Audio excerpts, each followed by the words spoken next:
मैं क्या हूँ कर समझ जाओगे, जीना हो जाएगा आसान, दुख और पीड़ा कम हो जाएंगे, जियोगे तुम सीना तान।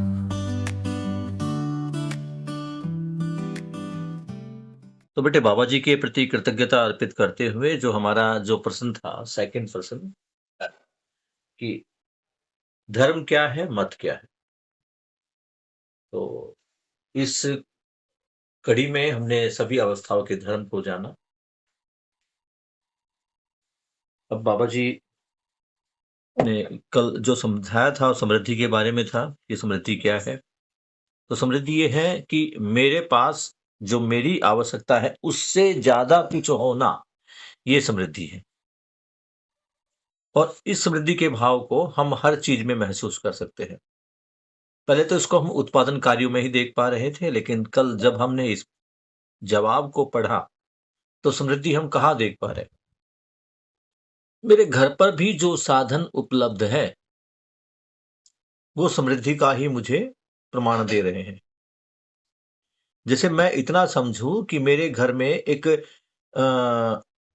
वो चकला बेलन जो होता है जिसपे मैं रोटियां पकाता हूँ, उसमें भी समृद्धि का अभाव है और समृद्धि का भाव है, क्योंकि जब मैं अपने परिवार की रोटियां पो लेता हूं तो उसके बाद पूरा दिन रखा ही तो रहता है। उसे चाहे तो कोई दूसरा भी इस्तेमाल कर सकता है। तो समझ के अभाव में हम समाधानित नहीं हो पाए, तो समृद्धि का भाव भी हमारे अंदर नहीं आया। इसको देखना है। इतना क्लियर है? क्योंकि कल हमने समझ पर भी बहुत बड़ा डिस्कस किया था कि मनुष्य आज जिस भी हालत में है उसके पीछे कहीं ना कहीं समझ है। समझ गया तो समाधानित हो गया, नहीं समझ पाया तो समस्या से ही घिरा रहा। तो सारा काम कहाँ करना है, किस स्तर पर करना है, वो हमें सारा काम मनुष्य की समझ पर करना है। समझ होगी तो समाधान होगा, समाधान होगा तो समृद्धि होगी, समाधान और समृद्धि से ही सुख का एहसास होगा। समाधान से सुख, समृद्धि से शांति और सहअस्तित्व और अभय ये हमें प्राप्त होता है। तो बाबा जी क्या कह रहे हैं कि पहले न्याय के बारे में बता रहे हैं कि अखंड समाज सार्वभौम व्यवस्था में जीने योग्य हो जाते हैं। अखंड समाज। अभी हम न्याय को क्या कहा था? न्याय में 4 स्टेप थे, जिसमें पहला स्टेप था संबंधों को पहचानना। तो संबंधों को हम कहाँ-कहाँ पहचान पाए? पहले तो अपने घर में ही पहचान पाए, उसके बाद समाज में पहचान पाए, और उसके बाद एक समय ऐसा आता है कि हम पूरे समाज को, पूरे इस संसार को ही अपना घर समझने लगते हैं। तो इसी को कहा गया अखंड समाज सार्वभौम व्यवस्था। तो ये न्याय से ही होगा। न्याय से क्या होगा? ये पूरा विश्व मेरा परिवार हो जाएगा। और सत्य क्या होगा? प्रमाणित होगा। सत्य के रूप में क्या प्रमाणित होना है, इसको देखना है। तो सत्य प्रमाणित होने योग्य बन जाता है। किसको प्रमाणित करना है? हमें सहअस्तित्व को ही प्रमाणित करना है। अखंड समाज सार्वभौम व्यवस्था में सहअस्तित्व को प्रमाणित करना है, इतना ही कार्यक्रम है। तो अब प्रमाणित होने का क्या अर्थ है? मैं कैसे प्रमाणित होऊंगा, या शान्वी, अंजलि और स्नेहा कैसे प्रमाणित होगी, और प्रमाणित किस चीज को होना है? प्रमाणित होने का मतलब प्रूव करना। मैथ की थ्योरम जब हम करते हैं, या left hand right hand side का जब इक्वेशन उसको सोल्व करते हैं, हम लास्ट में एक लाइन लिखते हैं ना, हैज प्रूव, प्रमाणित किया या सत्यापित किया। तो हमें क्या प्रमाणित करना है उसको देखना है। तो हमें प्रमाणित करना है अपनी समझ को। और ये मेरी समझ कैसे प्रमाणित होगी? मेरे आचरण से, मेरे व्यवहार से। मैं किस प्रकार देख पाता हूं? प्रमाणित होने का मतलब है हम जो समझे हैं उसे दूसरों को समझा सकते हैं। बाबा जी ने कहा है ना कि मैं जीवन को, अस्तित्व को और मानवीयतापूर्ण आचरण को समझा हूं, समझकर जिया हूं और समझकर समझा रहा हूं। तुम समझोगे, तुम भी समझा सकते हो। ऐसा बाबा जी ने इसी पुस्तक में कहा है। समझदारी के लिए एक मात्र सूत्र व्यवस्था को समझना। अब हम बार बार बात करते हैं ना, भाई समझना है समझना है। समझदारी में क्या है? समझदारी कब होगी? जब समझेगी। तो समझना क्या है? समझने की वस्तु क्या है? तो समझने की वस्तु ये 3 प्रकार का ज्ञान ही है। इस 3 प्रकार के ज्ञान में भी क्या है? व्यवस्था में है। आया था ना कि मानव को छोड़कर बाकी तीनों अवस्थाएं द्वय सहित व्यवस्था में है और अपने से अगली वाली व्यवस्था में भागीदारी दे रही है। तो इस व्यवस्था को ही समझना है। इसको आप चाहे तो नोट कर सकते हैं, कॉपी पेन सबके पास है, कि मानव का मूल उद्देश्य क्या है? समझना। समझने से क्या होगा? समझदारी। समझदारी से क्या होगा? समाधान। समाधान से क्या होगा? सुख। और इसी तरफ जब समाधानित होगे तो समृद्धि आएगी। समृद्धि से क्या आएगी? शांति आएगी। तो ये कनेक्टेड है। इसको आप चाहे तो एक लाइन में या एक ऐसे एक शब्द लिख के एरो लगा के आगे आगे बढ़ते जा सकते हैं। इसको नोट कर लें, ये आपके लिए बहुत बढ़िया चीज है, क्योंकि हमारा सारा कार्यक्रम किसके ऊपर है? समझदारी के ऊपर। तो जब तक समझदारी क्या है, समझना क्या है, यही समझ में नहीं आएगा तो हम समझेंगे क्या? नोट कर रहे हैं सारे बच्चे? हैंड रेज करके बताइए अपना। और मेरा बार बार आपसे एक अनुरोध रहता है कि जब भी आप शाम को बैठे, मुझे पता है कि 1 घंटे का समय निकालना आप सभी के लिए बहुत ही मुश्किल काम है। घर का काम भी है, स्कूल का काम भी है, आपका होमवर्क भी कई बार पेंडिंग हो जाता है। तो इसका सदुपयोग हो, इसके लिए जरूरी है कि आप कॉपी और किताब लेकर बैठे। आप तीनों के पास ही किताबें हैं।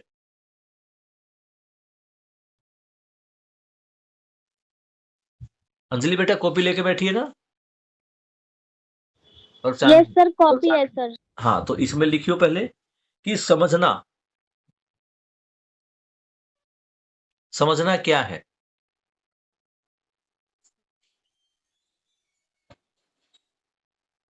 लिखो बेटे, इसके ऊपर लिखो, समझना बराबर है व्यवस्था को समझना।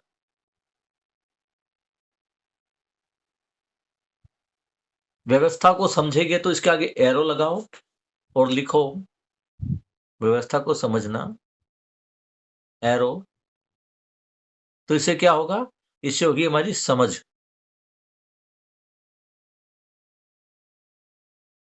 समझ से क्या होगा? समझ से समाधान। समझ के आगे एरो लगा के फिर लिखो समाधान। समाधान के आगे फिर एक एरो लगाओ और फिर लिखो सुख।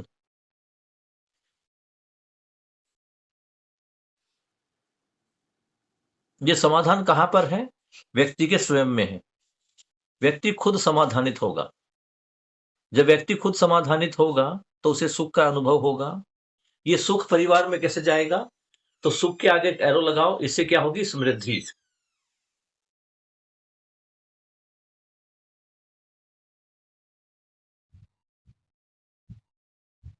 समृद्धि से क्या होगा? समृद्धि के आगे फिर एरो लगाओ।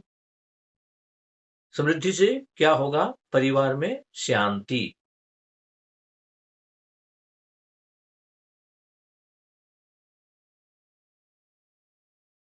जब परिवार में शांति होगी तो इससे क्या होगा?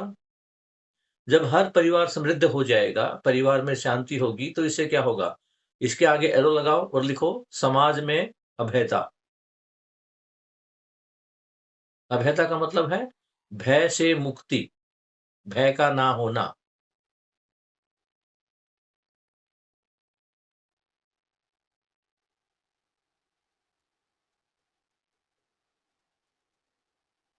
और भय की मुक्ति से क्या होगा?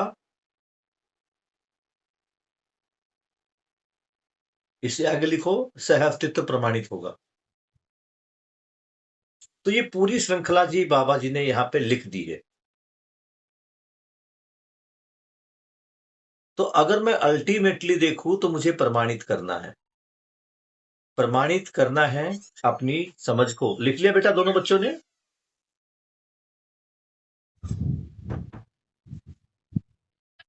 सर एक बार दोबारा बोल दो सर। दोबारा बोल दूं? चलो ठीक है बेटे। मुख्य काम है समझना। समझना किसको है, उसके आगे लिखो व्यवस्था। व्यवस्था से क्या होगी, या समझने से क्या होगी? समझ बनेगी। व्यवस्था को समझे तो क्या हुआ? समझ बनी। समझ बने तो क्या हुआ? समाधानित हुए।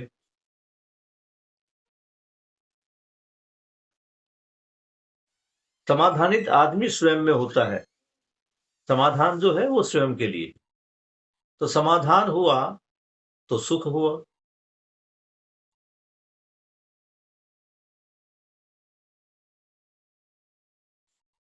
सुख हुआ स्वयं में, तो इससे क्या होगा? परिवार में आएगी समृद्धि।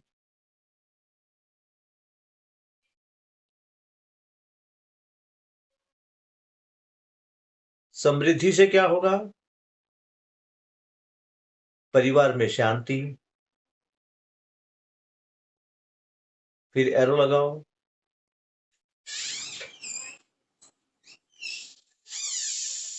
परिवार में शांति से क्या होगा? समाज में अभयता।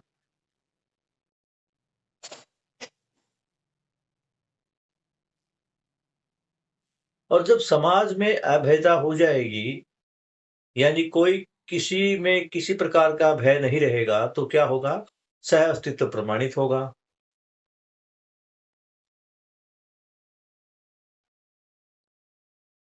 क्लियर है बेटा? समझ पा रहे हो? आगे बढ़े।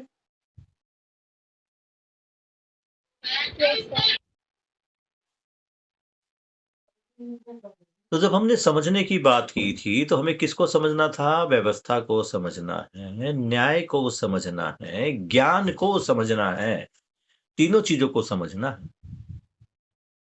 तो जब भी हम कहे कि समझना है, तो क्या समझना है? मैं क्या हूं, संसार क्या है, और करना क्या है। तीन चीजें समझनी है। इसी में सारा काम हो गया।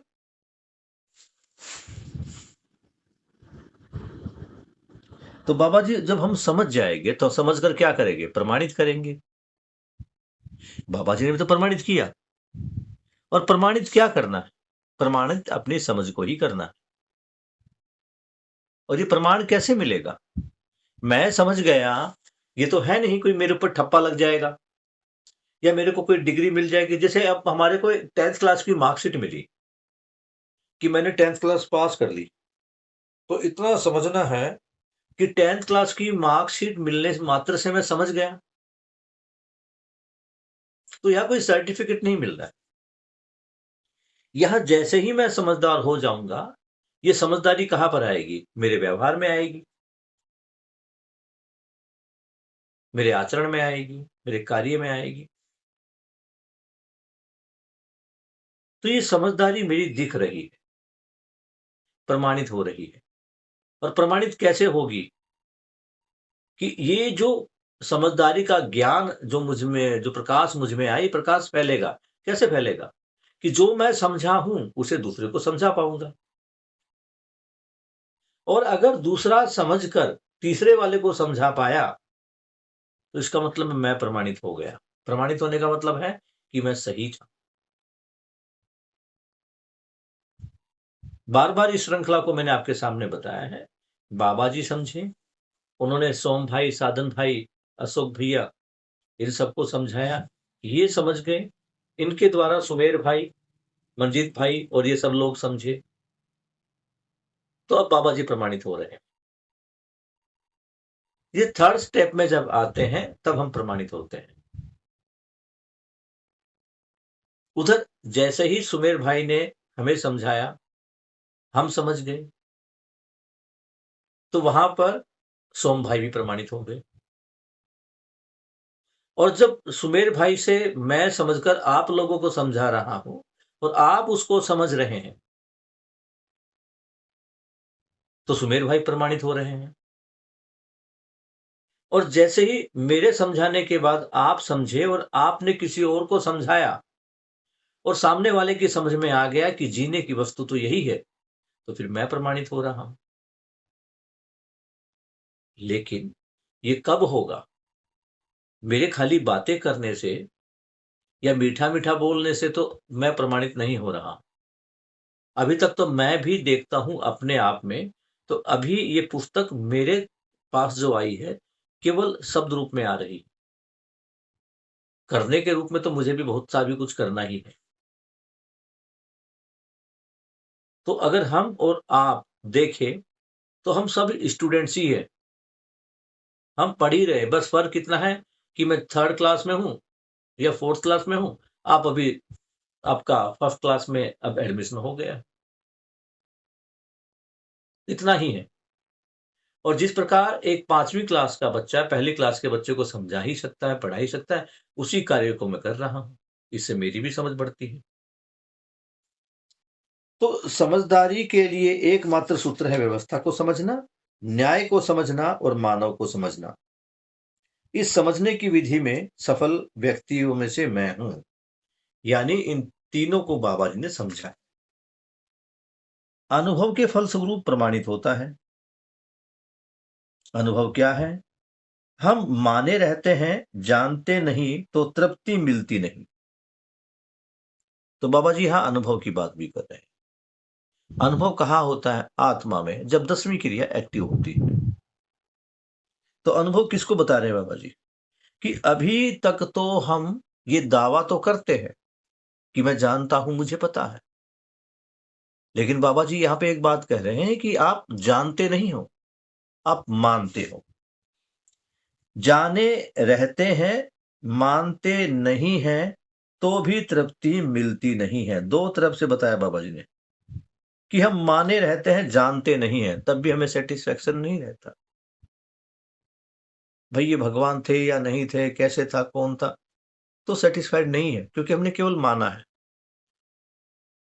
बचपन से ही हमारे घर वालों ने संस्कार के रूप में हमें जो दिया है, वो है मम्मी पापा के पैर छूना, मंदिर में भगवान के सामने सर झुका के कुछ दुआएं मांगना, और भगवान को जब भी देखो उनके साथ सम्मान से पेश आओ, उनको हाथ जोड़ो, उनके गुण गाओ।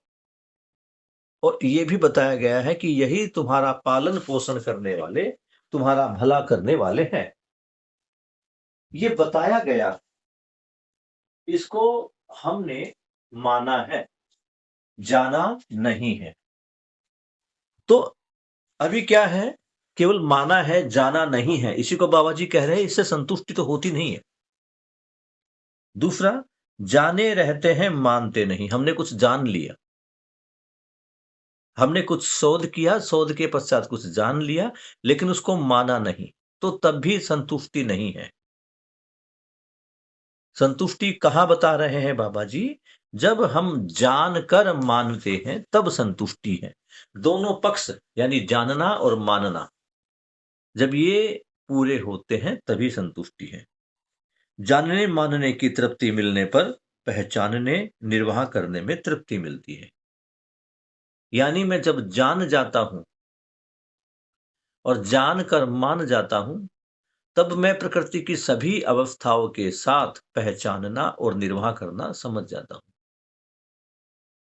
ये 4 क्रियाएं होती हैं: पहचानना, निर्वाह करना, जानना और मानना। ये पहचानना और निर्वाह करना, ये परमाणु से लेकर प्राणावस्था तक, यानी पदार्थावस्था से प्राणावस्था तक और प्राणावस्था से जीवावस्था तक, ये पहचानना निर्वाह करना चलता ही रहता है। जब ज्ञानावस्था की इकाई आती है, जिसके पास समृद्ध मेधस है, तो ये जानने और मानने लगता है। अब मानव ने जाना ही था कि आग कैसे जलेगी। अब उसको जान लिया तो उसने मान भी लिया कि भाई आग ऐसे ही जलेगी। उसके बाद उसने फिर ये जाना, जब आग से उसका हाथ जला, तब उसने ये मान लिया कि आग जलाने वाली है। तो अब वो आग से सावधान रहता था। और इसी सावधानी के फल परिणाम में उसने अग्निशामक यंत्र यानी आग बुझाने वाले यंत्र भी बना लिए। इतना ही है। तो बाबा जी क्या कह रहे हैं, अभी मनुष्य में तो कुछ नहीं चल रहा। जो दो क्रियाएं पहचानना और निर्वाह करना मानव के अलावा तीनों अवस्थाओं में चल रहा था, मानव में तो उतना भी नहीं है। क्योंकि अगर ये पहचानना निर्वाह करना मानव में हो गया होता तो वो चारों अवस्थाओं में संतुलन बनाने का प्रयास करता। उसने ऐसा किया नहीं तो फल परिणाम ये है कि हम सब दुखी ही हैं। यहां तक क्लियर बेटा? इतना समझ में आ रहा है?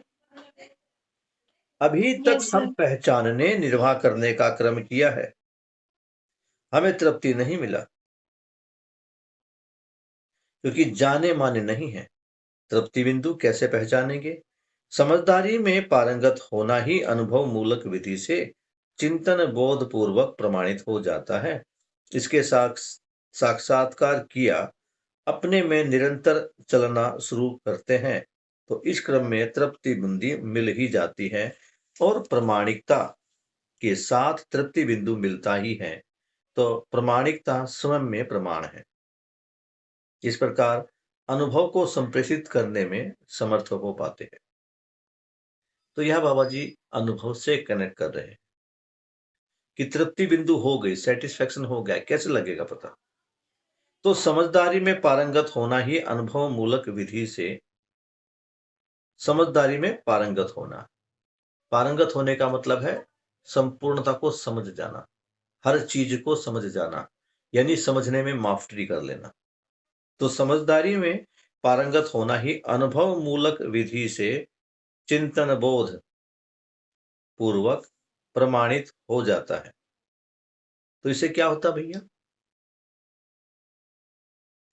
जब अनुभव मूलक विधि की बात कर रहा है, यानी मैं नीचे से शुरू करके, आस्वादन क्रिया से शुरू करके और 10 क्रियाओं को पूरा करके मेरी आत्मा सह अस्तित्व में अनुभव करती है।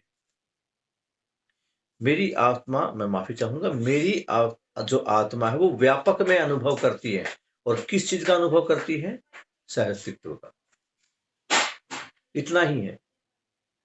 इस करने के बाद मैं कहता हूं कि मुझे अनुभव हो गया। अब इस अनुभव के आधार पर ही मेरी बुद्धि, जो बोध क्रिया है, वो संपन्न होती है। और ये कौन सा बोध है? अवधारणा बोध। ये जो बोध पूरा होता है तो चित्त में चिंतन होता है। जो साक्षात्कार बन रहा था उस साक्षात्कार पर चिंतन होता है।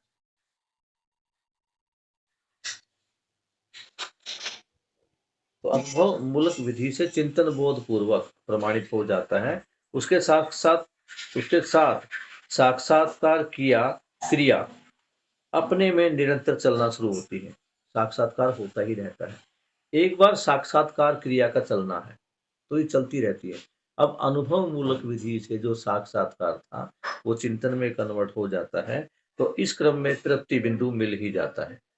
यानी जो जैसा है उसको वैसा देख पा रहा हूं, उसको वैसा समझ पा रहा हूं, उसका ना मैं अधिमूल्यन कर रहा हूं ना निर्मूल्यन कर रहा हूं। जो उसका मूल्यांकन है सही से कर पा रहा हूं।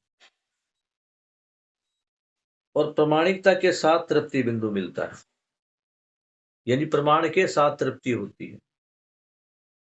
सुख शांति संतोष आनंद का यहां पर मुझे भाव वो महसूस होता है। तो प्रमाणिकता स्वयं में प्रमाण है। प्रमाणिकता कहाँ है? स्वयं में प्रमाण है। मेरा प्रमाण क्या है? मेरी प्रमाणिकता ही मेरा प्रमाण है। इस प्रकार अनुभव को संप्रेषित करने में समर्थ हो पाते, यानी जो मेरा अनुभव है मैं समझा हूं, दूसरे को समझाने में, दूसरे को बताने में, हम संप्रेषित करने का मतलब है जो मेरे पास है उसे दूसरों तक पहुंचाने में। 3 चीजें होती मनुष्य के पास: अभिव्यक्ति, संप्रेषणा और प्रकाशन। अभिव्यक्ति होती है जो अपने मन के जो विचार है दूसरों के सामने व्यक्त करना। और संप्रेषण का मतलब है जो अनुभव मुझे हुआ है वो दूसरों तक पहुंचाना। और प्रकाशन का मतलब है जो मैं ज्ञान संपन्नता मुझ में हुई है, जो अस्तित्व का साक्षात्कार मुझे हुआ है, यानी जो चीज जैसी मैंने देखी है वैसा मुझे होता है, तो मैं उसको प्रमाणित करता हूँ। इस प्रकार अनुभव को संप्रेषित करने में समर्थ हो जाते हैं। तो संप्रेषण किस चीज का होता है? अनुभव का। इसी को तृप्ति कहा गया है। यानी मैं समझा हूं, समझकर जी रहा हूं, और मैंने जैसा समझा दूसरों को समझा पा रहा हूं। मेरे कार्य में, मेरे व्यवहार में, मेरे आचरण में वो सारी मेरी समझ झलक रही है। और ये कैसे झलक रही है? अनुभव मूलक विधि से। यानी आत्मा का परमात्मा में विलय हो गया, अर्थात आत्मा व्यापक में अनुभव कर रही है सत्य का। तो इस अनुभव के बाद अनुभव मूलक विधि से मेरे जो बुद्धि है वो आत्मा के द्वारा, जो चित्त है वो बुद्धि के द्वारा, जो वृत्ति है वो चित्त के द्वारा, और जो मन है वो वृत्ति के द्वारा नियंत्रित होने लगता है। 4.5 क्रिया में क्या हो रहा था? उल्टा हो रहा था। 4.5 क्रिया में जो मन था वो शरीर के द्वारा नियंत्रित हो रहा था, जो वृत्ति थी वो मन के द्वारा नियंत्रित हो रही थी, और जो चित्त था वो वृत्ति के द्वारा नियंत्रित हो रहा था। उल्टी गाड़ी चल रही थी, नीचे से ऊपर वाली। तो एक बार अनुभव हो गया तो ऊपर से नीचे चलना आरंभ हो जाता है। ये ठीक इसी प्रकार है कि जिस प्रकार एक स्कूल में जो भ्रमित अवस्था का स्कूल है उसमें तो बच्चा जैसे करेंगे वैसे स्कूल के अध्यापक करेंगे, और जैसे अध्यापक करेंगे वैसे प्रिंसिपल करेगा, जैसे प्रिंसिपल कहेगा वैसे डायरेक्टर करेगा, डीडी करेंगे। तो इसमें क्या? इसमें व्यवस्था नहीं है। व्यवस्था कहाँ है? जब जो सबसे समझदार व्यक्ति वो ऊपर से आदेश दे रहा है और नीचे तक को वो लुक आफ्टर कर रहा है, ये समझदारी है। यानी कि अभी हमारी व्यवस्था में क्या होता है? डायरेक्टर महोदय को कोई आदेश देना होता है तो वो डीडी की मीटिंग करता है। डीडी को कोई वो सूचना प्रिंसिपल तक भेजनी होती है तो प्रिंसिपल की मीटिंग करना है, और प्रिंसिपल सर को अगर वही सारी बातें स्टाफ को बतानी होती है तो प्रिंसिपल सर स्टाफ की मीटिंग करते हैं, और वही बात अगर बच्चों तक पहुंचानी होती है तो असेंबली में वही सूचना बच्चों तक पहुंचाई जाती है। ये तरीका है सही तरीका, जबकि भ्रमित अवस्था में हम उल्टे तरीके से ऊपर बढ़ रहे हैं। अब आगे है अनुभव का संप्रेषण, इसी से तृप्ति मिलती है। फलस्वरूप अनुभव को मानव परंपरा में संप्रेषित अभिव्यक्त कर अपने में तृप्ति पाते हैं। यही हमारा धन है। जब हम अपने अनुभव को आपको संप्रेषित किया तो हम तृप्त हुआ। यही हमारा अनुभव सहज प्रमाण है। कितनी बढ़िया बात है कि मुझे जो अनुभव हुआ मैंने आपको बताया, और मैंने आपको बताया तो यही हमारा अनुभव सहज प्रमाण है। यदि आप समझ गए तो यह और भी उत्सव की बात है। बाबा जी बता रहे कि मैं समझा, मैं समझकर ऐसा जिया और आपको समझा दिया। अगर आप भी समझ गए तो ये उत्सव यानी खुशी की बात है, और आप नहीं समझे तो हमारा तृप्ति हमारे पास रखा ही है। बाबा जी क्या कह रहे हैं कि अस्तित्व को समझकर मैं तृप्त हो गया, मैं तृप्त हुआ तो वो मैंने आप सामने संप्रेषित किया, उसको आप समझ गए तो खुशी की बात है, नहीं समझे तो मेरा तो सेटिस्फेक्शन मेरे पास ही है ना, मेरा गया क्या? भाई मान लो अंजलि समझ गई, अंजलि ने अपनी बहन को समझाना चाहा, अगर अंजलि की बहन समझ गई तो बहुत बढ़िया, नहीं समझी तो अंजलि तो ऑलरेडी समझी ही हुई है, उस पर क्या फर्क पड़ेगा। तो यही बात बाबा जी समझा रहे हैं। अभी तक आदर्शवादी विचार के अनुसार अनुभव को हम बता नहीं सकते। ये कई बार हमने इस विषय पर बात की। लोगों ने साधना की, तपस्या की, समाधि में गए, उनको अनुभव हुआ, अनुभव हुआ या समाधि में जो कुछ उनको दिखा, जब बात आई बताने की तो नहीं बता पाए। नहीं बता पाए तो क्या कहते हैं कि ये अव्यक्त है। उसी बात को बाबा जी बता रहे हैं। जीवन को पहचानने के आधार पर यह समझे कि जीवन में अनुभव एक निरंतर क्रिया है, यानी जीवन निरंतर अनुभव के लिए अग्रसर है। वो हमेशा समझना ही चाहता है, अनुभव करना ही चाहता है। अनुभव को प्रमाणित करना मानव परंपरा में ही संभव है। और ये भी बात है क्योंकि समझदार इकाई या समझने वाली इकाई ज्ञानावस्था अर्थात मानव ही है। जानवर तो नहीं समझेंगे, और प्रमाणित कौन करेगा? जो समझेगा। तो इसलिए क्योंकि सारा कार्यक्रम मानव का है, समझने का कार्यक्रम मानव का है, और मानव में भी कौन समझता है, शरीर या जीवन? क्या लगता है आपको? जब हम कहते कि मेरी समझ में आ रहा है, तो ये समझने वाला कौन है, शरीर है या जीवन है? सर जीवन। क्या है?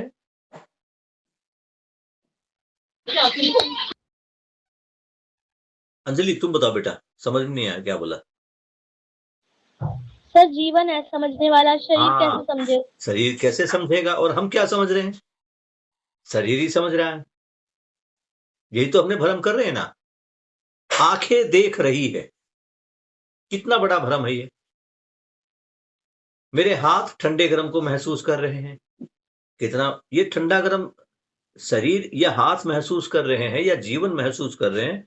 तुम इतना समझ गए, इतनी बात को पकड़ पाए, तो तुम जीवन को पकड़ पा रहे हैं। बहुत बढ़िया बेटा अंजलि सानवी, बहुत बढ़िया दोनों के। अनुभव को प्रमाणित करना मानव परंपरा में ही संभव है, जिसमें किसी भौतिक द्रव्य की आवश्यकता नहीं है, केवल समझदारी की आवश्यकता। समझने के लिए हमें कोई भौतिक वस्तु नहीं चाहिए, कोई द्रव्य नहीं चाहिए। क्या चाहिए? समझ चाहिए, समझदारी चाहिए। जानने मानने की क्रिया जीवगत है। अभी बात हुई थी, जानना मानना ये जीवों में चलता है, संवेदना के आधार पर नहीं है, इसलिए इसमें भौतिक द्रव्य की जरूरत नहीं है। पहचानने निर्वाह करने की बात है। ये क्या बता रहे?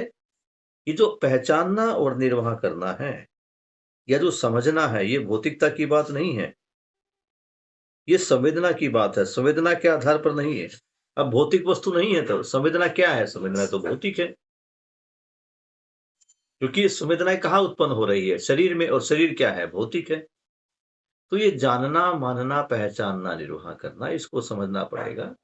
जो जानना और मानना है ये भौतिक की नहीं, जड़ इकाई का नहीं, चैतन्य इकाई का कार्य है।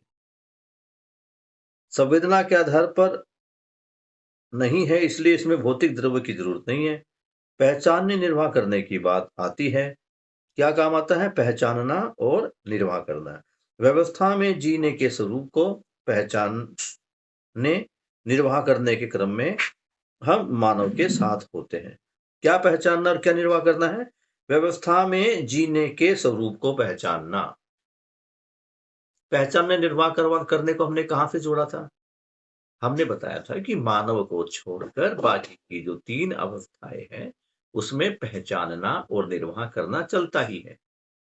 यानी हाइड्रोजन का जो अंश है वो पहचानता है कि उसे ऑक्सीजन के अंश के साथ मिलकर, उसके 2 अंशों को ऑक्सीजन के 1 अंश के साथ मिलकर पानी को बनाना है। तो पदार्थावस्था में ये पहचानना और निर्वाह करना चल ही रहा है। पेड़ पौधों में पता है ये आरएनए डीएनए का जो मैटर है, वहां भी पहचानना और निर्वाह करने का है ही। अब अगर हम मनुष्य शरीर को देखें तो ये भी भौतिक अवस्था की वस्तु है। इसमें एक एक सेल एक जैसी है, लेकिन फिर भी सेल की प्रोग्रामिंग इतनी बढ़िया है कि जो सेल जिनसे दिल बना है वो दिल की व्यवस्था को देखती है, जिनसे किडनी बनी है वो किडनी की व्यवस्था को देखती है।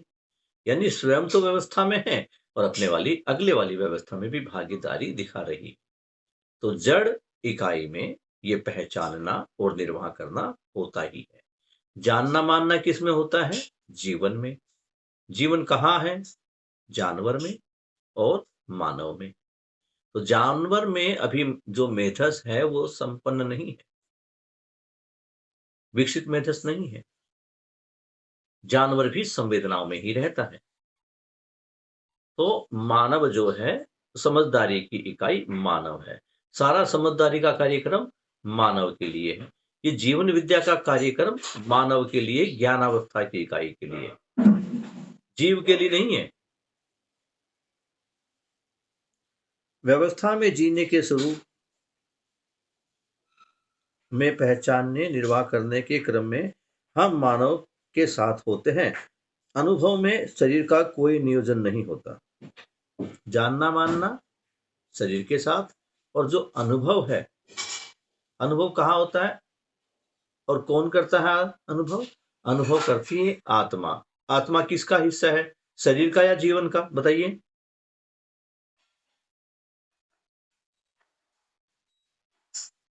शानवी बेटा, आत्मा कहाँ है? शरीर के साथ है या जीवन में है?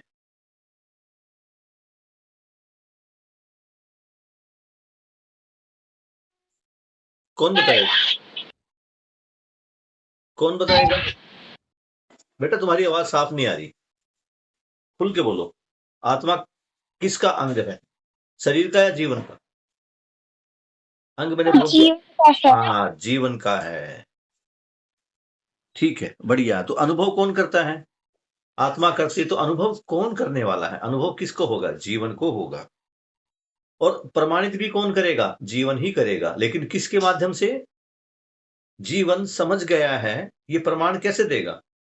सर शरीर के माध्यम से। शरीर के माध्यम से। अंजलि, आज मुझे बड़ी प्रसन्नता हो रही है कि तुम इतने आगे बढ़ पा रहे हो, उसको समझ पा रहे हो। बहुत बढ़िया। अनुभव में शरीर को कोई नियोजन नहीं होता, सीधे सीधे मन का उत्सव होता है। जब अनुभव होता है ना, तो उत्सव कहाँ होता है? मन में। मन अनुभव से उत्सवित होकर संसार को बता देता है। मन आत्मा का व्यापक में अनुभव हुआ, उसके नीचे नीचे तक सूचना पहुंचती है, और बाहरी जो आवेश है, बाहरी जो आवरण है, या हम कहें कि जीवन परमाणु का जो बाहरी परिवेश है, उसमें मन है, और मन का सीधा संपर्क किसके साथ है? शरीर के साथ। तो जब मन खुश होता है, कब खुश होता है? जब आत्मा अनुभव करती है। जब आत्मा अनुभव करती है तो मन खुश होता है, और मन अपनी खुशी किसके माध्यम से दिखाएगा? शरीर के माध्यम से।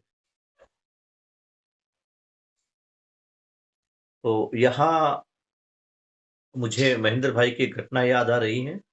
वो जब अभी अध्ययन और अभ्यास शिविर ले रहे थे, तो बता रहे थे कि जब उन्हें कुछ मिलता है, वो जो शोध कर रहे हैं, उस शोध में जब किसी एक स्थान पर पहुंचते हैं तो बड़े खुश होते हैं वो, और पूरा दिन वो झूमते फिरते हैं। उनके चेहरे की जो खुशी है वो अलग ही होती है, और बच्चे भी समझ जाते हैं। महेंद्र भाई ने बताया कि जब मैं खुश होता हूँ, मुझे कोई नई वस्तु समझ में आती है, तो पूरा मेरा जो है वो परिवार देख के पता उसको चल जाता है कि आज मुझे कुछ नया मिला। तो जब मेरे अंदर खुशी होती है तो वो खुशी शरीर में भी दिखती है। जब मेरे अंदर कोई रोग, कोई द्वेष कुछ है, तो वो पीड़ा मेरे शरीर के माध्यम से ही दिखती है। शरीर साधन है जीवन का, और जीवन इस शरीर के माध्यम से क्या प्रकट कर रहा है? अपने सारे अनुभवों को। भ्रमित अवस्था में है तो अनुभव में दुख आ रहा है, जागृत अवस्था की तरफ यानी समझदारी की तरफ बढ़ रहा है, तो यहां मन उत्सवित हो रहा है। तो उत्सवित रहने के लिए आत्मा में होने वाला अनुभव ही मूल है। आ गई वही बात। उत्सवित क्यों हो रहा है मन? क्योंकि आत्मा में अनुभव हो रहा है। आत्मा की महिमा ही मुग्ध होने और उत्सव होने की वस्तु रहती है, अनुभव की वस्तु रहती है। फलस्वरूप मन मानव को अर्पित कर देता है।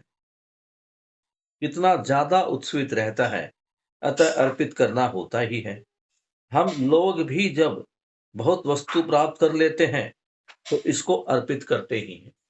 जब मन को लगता है कि मुझे कुछ मिल गया, तुम अपने आप को देखो, स्कूल में अगर तुम्हें कोई प्राइज मिलता है, कोई इनाम मिलता है, हालांकि भौतिक वस्तु है, तो तुम खुश होते हो और उसको सबको बताते हो, देखो मुझे आज ये मिला, देखो आज मुझे ये मिला, बताते हो या नहीं हो?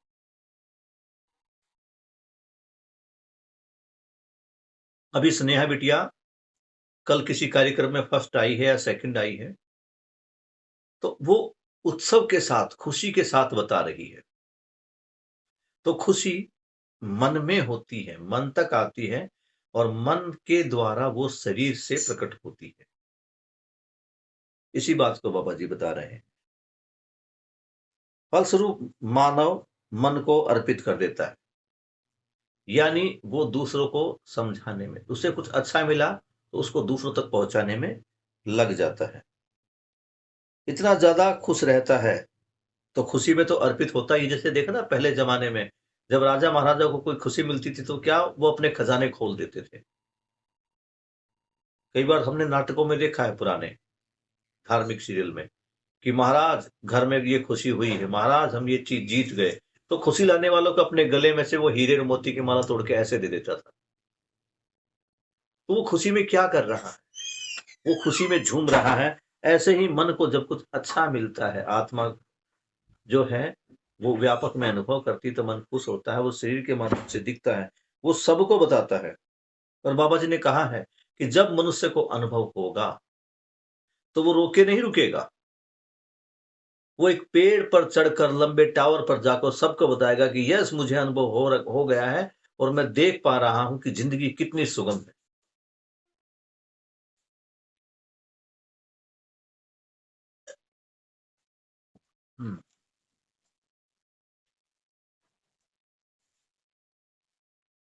हम लोग भी जब वस्तु प्राप्त कर लेते हैं तो इसको अर्पित कर देते हैं। अब देखो मेरे पास जब कोई चीज एक्स्ट्रा होती है तो मैं भी अर्पित करता हूं। एक्स्ट्रा का मतलब कोई खुशी मेरे पास एक्स्ट्रा आ गई तो मैं उस खुशी में सबको शामिल करता हूं ना। घर में बच्चा हुआ है, सबको शामिल कर रहा हूं। घर में कोई शादी पार्टी उत्सव है, तब भी वो कर रहा हूं। इसी प्रकार जब मेरे घर में कोई वस्तु अधिक हो जाती है, समृद्धि का भाव आ जाता है। जैसे मैंने घर पे आंवले लगा रखे थे, आंवले की एक पेड़ पर कुछ आंवले लगे, पड़ोसी रोज हर रोज मांग के लेके जा रहे हैं। मैंने यहाँ पे पपीते भी लगा रखे हैं, तो कच्चा पपीता या पक्का पपीता जिसको जैसा सूट करता है वो ले जाता है मांग कर। तो जब मेरे पास कुछ आता है, मन में खुशी होती है, और ध्यान रखना देने में बड़ा मजा आता है। जब मैं समझ दे रहा हूं और आप भी समझ दूसरे को दे रहे हो, तो आप अपना कॉन्फिडेंस लेवल देखो। यस, मैं समझ रहा हूं और समझकर दूसरों को समझा रहा हूं, कितना उसमें आनंद आता है। इसी प्रकार अनुभव इतनी बड़ी संपदा है जिसे मन संभाले संभलता नहीं है, फलस्वरूप अनुभव को व्यक्त करना शुरू कर देता है। तो बाबा जी यही बता रहे हैं, आत्मा मन से बहुत बड़ी है।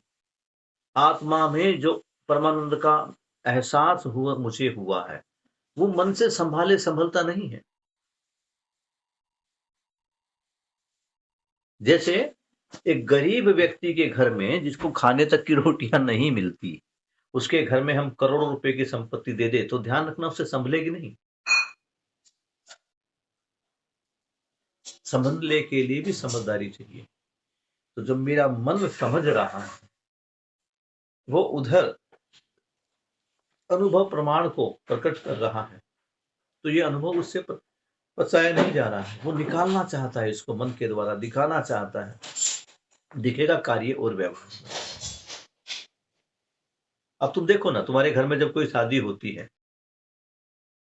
दुनिया भर की मिठाइयां बनती है, हलवाई बैठा हुआ है, खाना चल रहा है, कोई तुम्हारा जानकार मित्र संबंधी पड़ोसी आता तो क्या बोलते हैं, भैया खाना खा के जाना, अरे अरे एक लड्डू और लो। ऐसा होता है या नहीं होता?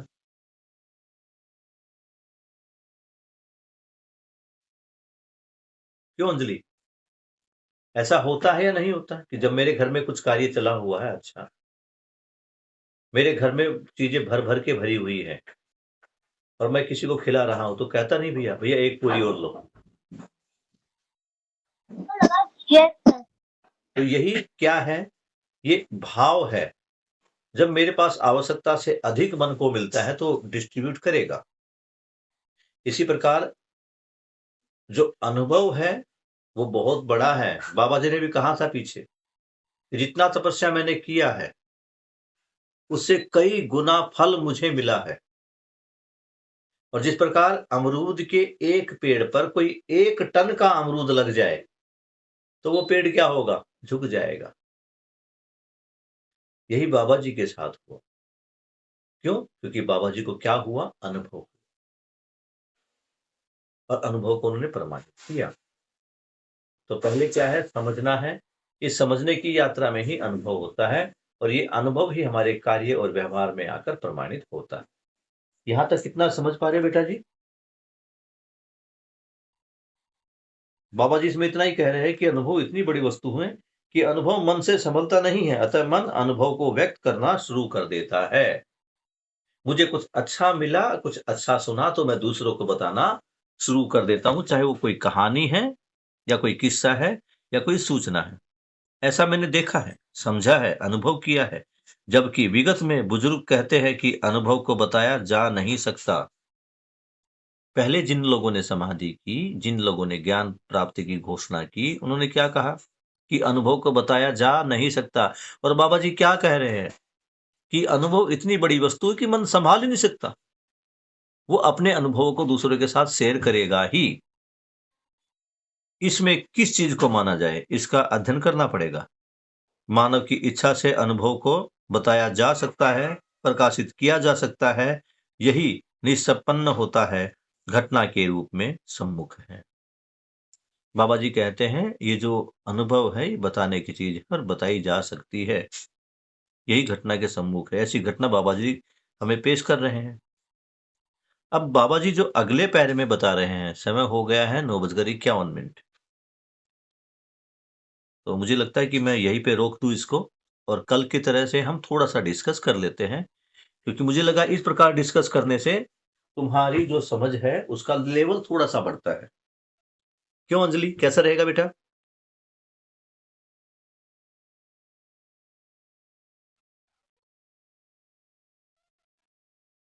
कैसा रहेगा? शानवी, स्नेहा, स्नेहा आज आवाज नहीं आ रही स्नेहा की। सर मैं सुन रही हूँ आज। क्या बात स्नेहा, मूड ठीक है? हाँ जी सर, बहुत सही है। बहुत बढ़िया है स्नेहा।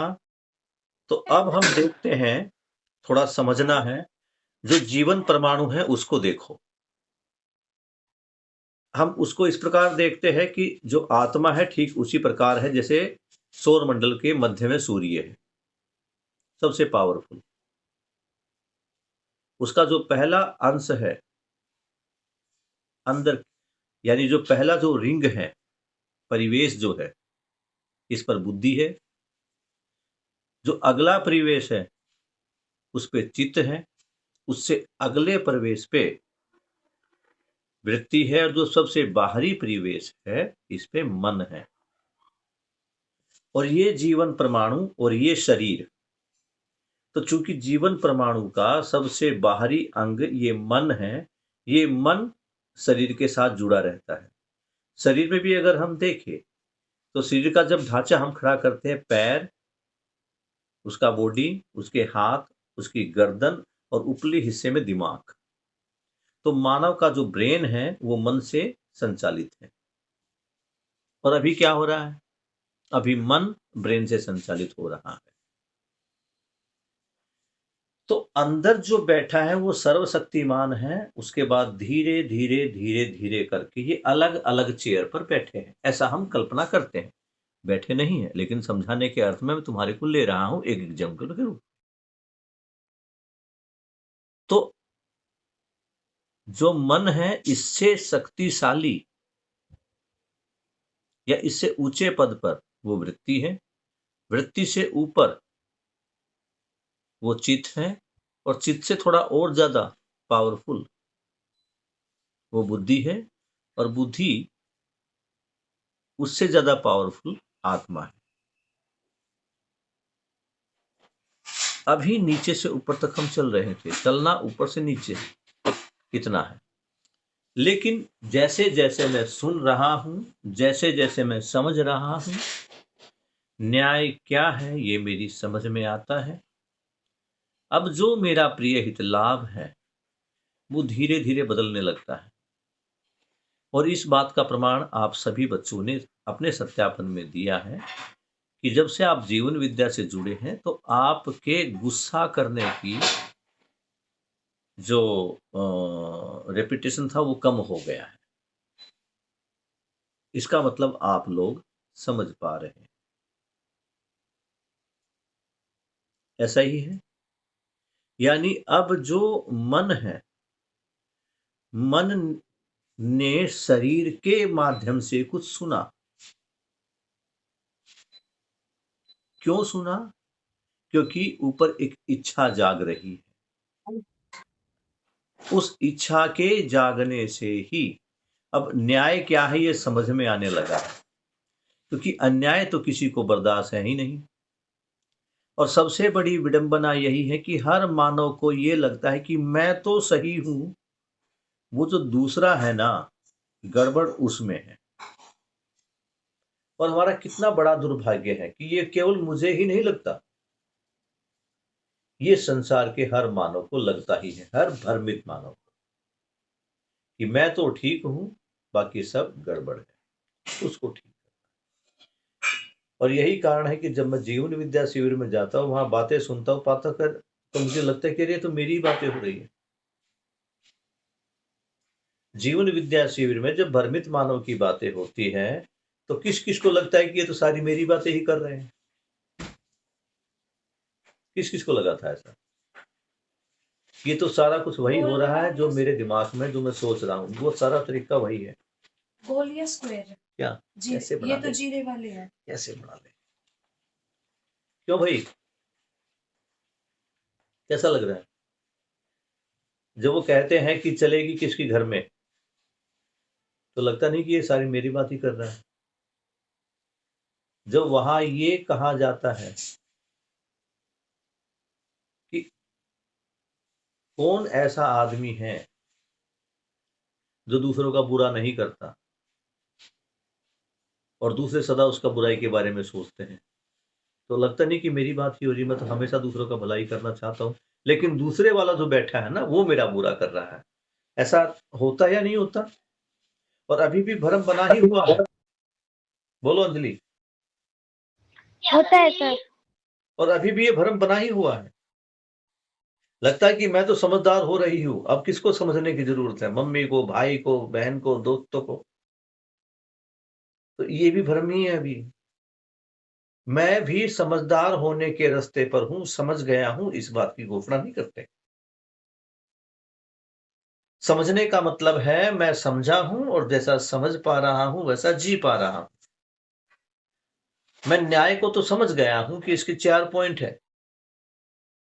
संबंधों को पहचानना, संबंधों में निहित मूल्यों को पहचानना, उन मूल्यों का निर्वाह करना, और उभय तृप्ति। ये 4 पॉइंट है। समझ में आ गए, रट गए, याद हो गए, दूसरों को भी समझा रहा हूं।